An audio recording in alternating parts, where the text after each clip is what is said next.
Hello, my name is Amanda McClellan. I am the Instructional Technology Coordinator here at Bridge Valley. Today I'm presenting Distance Teaching, TAC Mechanics, and Best Practices.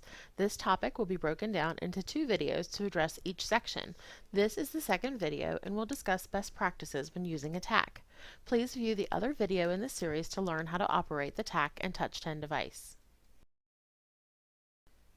This section will discuss the best practices when using the TACs and how to be an effective remote teacher.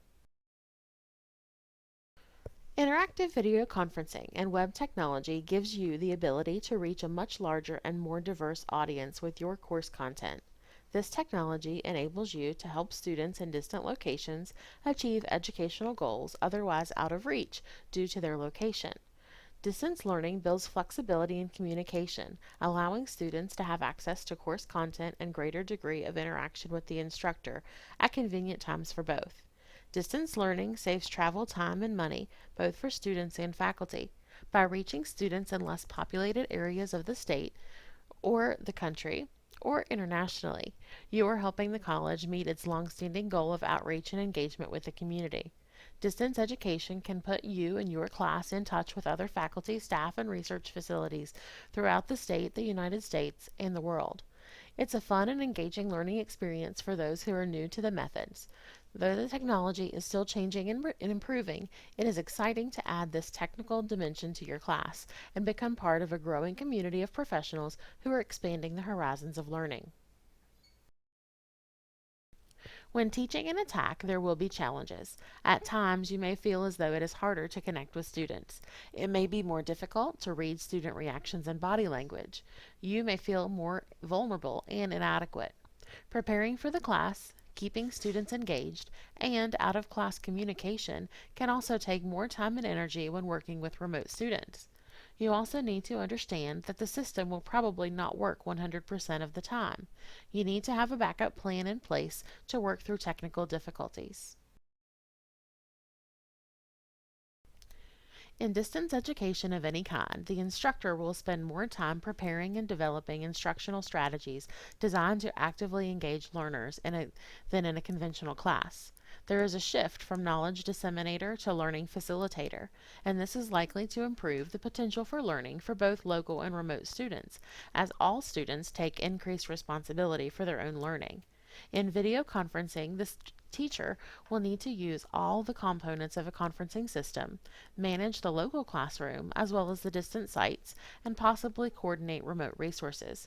For instructors, it may seem that there is a long planning process and learning curve as they begin to utilize the technology. But with this planning, video conferencing can provide a truly dynamic classroom. It gets easier the more you do it. Find out if the budget allows you to teach one class from each site. Typically, the earlier in the course the visit occurs, the better. Understand the strengths and weaknesses of the various delivery systems available to you: audio, video, data, and print. Use video carefully. TAC equipment allows transmission of video from a website such as YouTube, but transmitted video can sometimes appear jerky or fuzzy to remote viewers.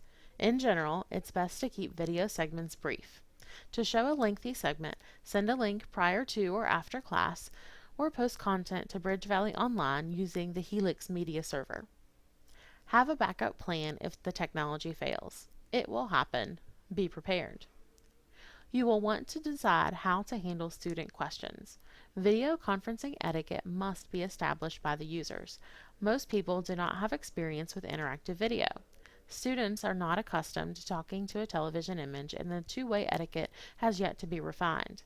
Imagine yourself in the middle of an important explanation and some remote viewer breaks into the conversation, interrupting and ignoring you. In the traditional class, this would be considered rude.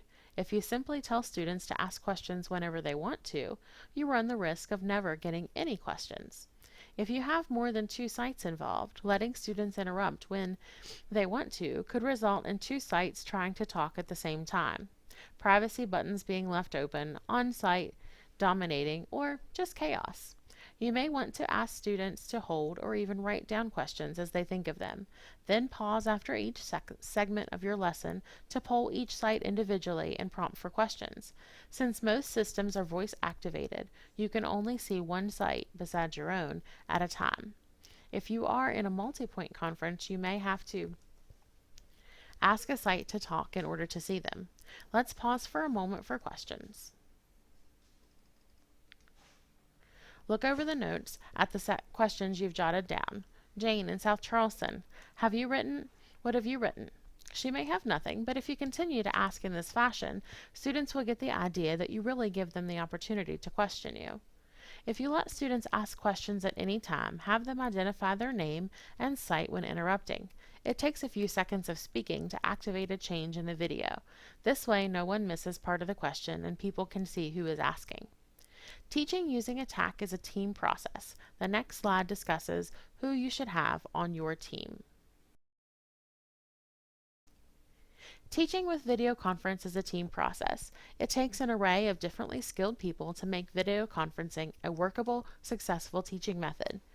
These personnel can include main campus technical advisor, will advise you on capabilities of the lab you are using, will assist you with dry run, will manage the flow of information among sites during your program, will assist during your class with technical issues.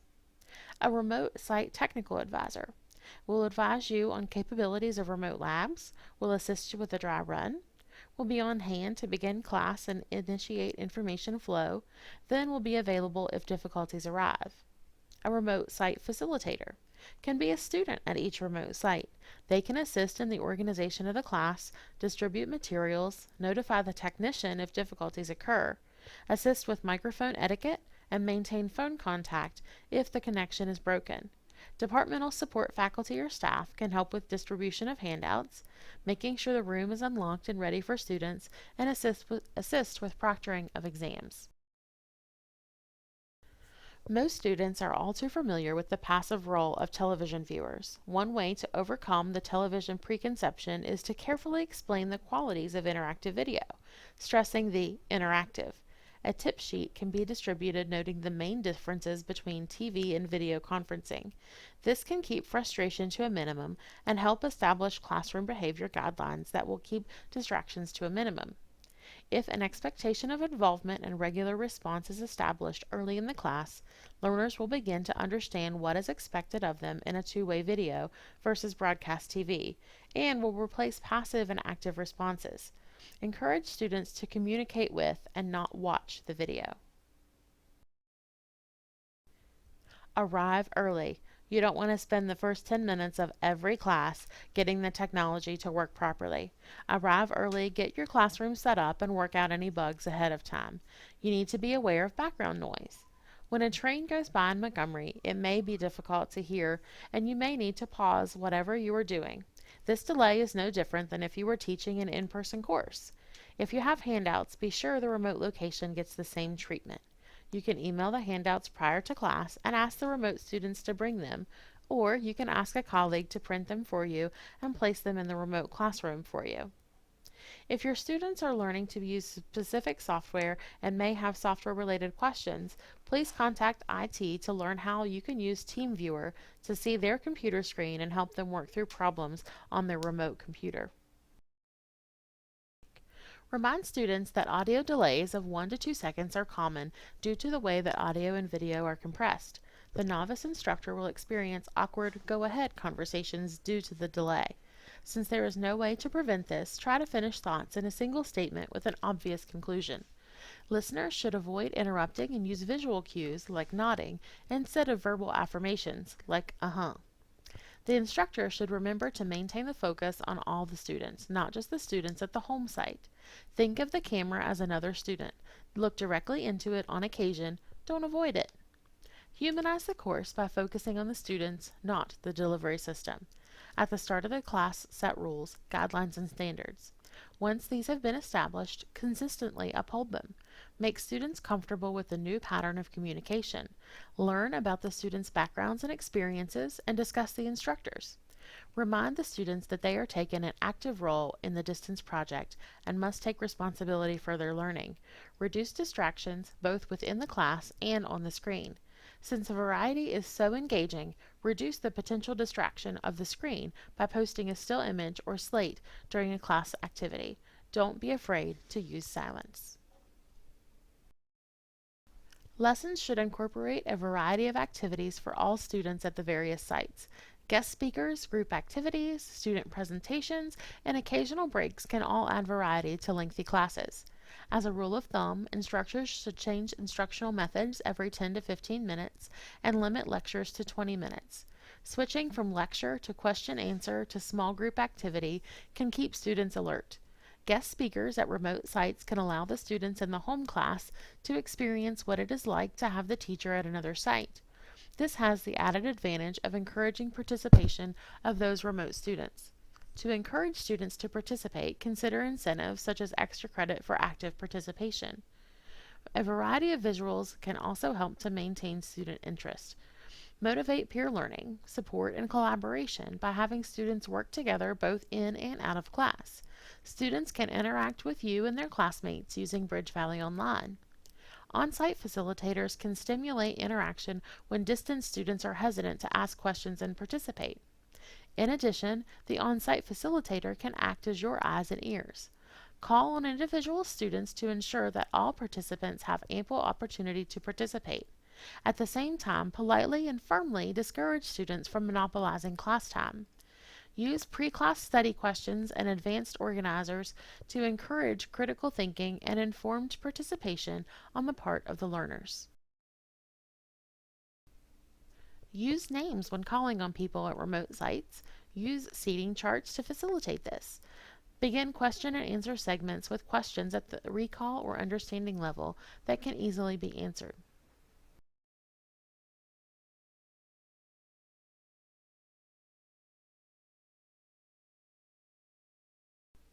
Don't wait for volunteers. Call on specific sites and/or people to answer questions. Ask the other students to answer peer questions before hurrying to answer yourself. Take as many questions from the distant site as you do from the local site. To answer questions, repeat the question before answering it to make sure everyone heard the question. Look into the camera and answer the person who asked the question. See if the question can be answered by that student or another. Allow students to take responsibility for some equipment operations. Additional methods of getting student interaction when teaching online is to use an interactive whiteboard such as Stoodle or interactive polls such as Poll Everywhere. Integrate a variety of systems for feedback, including one-on-one calls, email, and computer conferencing. Have telephone and online office hours. Contact each site or student every week if possible, especially early in the course. Take note of students who don't participate during the first session and contact them individually after class. Make detailed comments on written assignments, referring to additional sources for supplementary information. Return assignments without a delay, using Bridge Valley Online when practical. Don't wear white, black, or very light pastels, busy or shiny patterns. Solids work best. The following are some areas the distance learning instructor may want to evaluate. Use of technology. How comfortable was the student with the technology? What were the concerns and/or problems? What were the positive aspects and attitudes about the technology? Class formats. How effective was the lecture, discussion, questions, and answers? Class atmosphere. Was it conducive to student learning?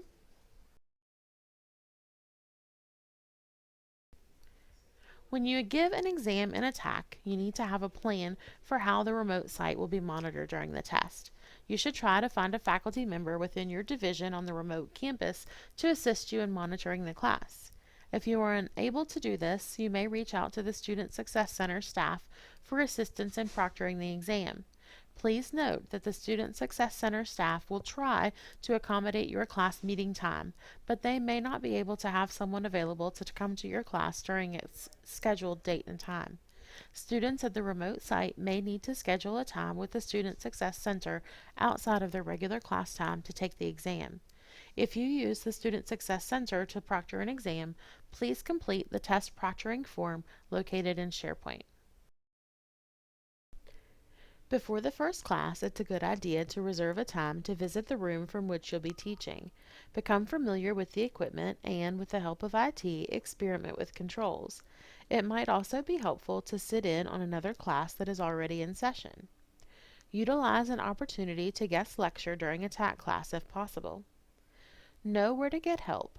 Have a phone in the room at the distant sites. Work with your team to inform students at the remote sites about the equipment. They can help make sure the equipment runs smoothly. Make sure they know where to get help on site. Have telephone numbers of your team contacts in remote sites readily available in case you lose the connection. Give your number to all sites. Discuss contingency plans ahead of time with facilitators at all sites.